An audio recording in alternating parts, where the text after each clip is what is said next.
In this episode, we're going to talk about loss, how to cope with them, and how to move on. There are many different types of losses that we can experience in our lives, such as the loss of a loved one, the loss of a job, the loss of a relationship, the loss of a dream, the loss of a pet, the loss of a sense of self. Each of these losses can be devastating, but it's important to remember that you are not alone.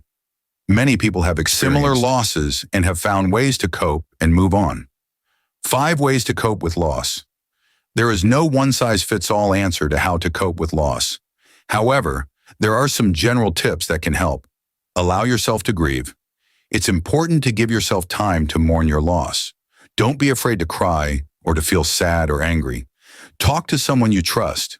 Talking to a friend, family member, therapist, or other trusted person can help you process your emotions and feel less alone. Take care of yourself. Make sure to eat healthy, get enough sleep, and exercise regularly. Taking care of your physical health can help you feel better emotionally. Find a support group. There are many support groups available for people who have experienced loss. Joining a support group can help you connect with others who are going through similar experiences.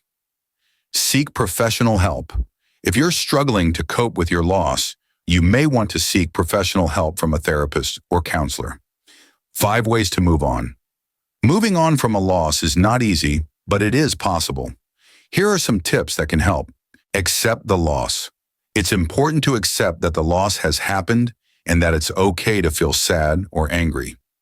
Focus on the positive memories. Take time to remember the good times you had with the person or thing you lost. Set new goals. Having something to look forward to can help you move on from your loss. Forgive yourself.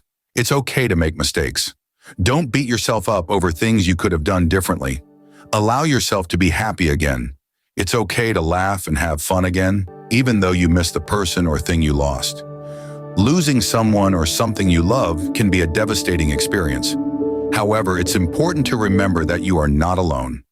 There are many people who have experienced similar losses and have found ways to cope and move on. By following the tips in this podcast, you can also find healing and move forward with your life. Thank you for listening to this episode of my YouTube podcast. I hope you enjoyed it. If you did, please give it a thumbs up and subscribe to my channel for more content like this. I'll see you next time.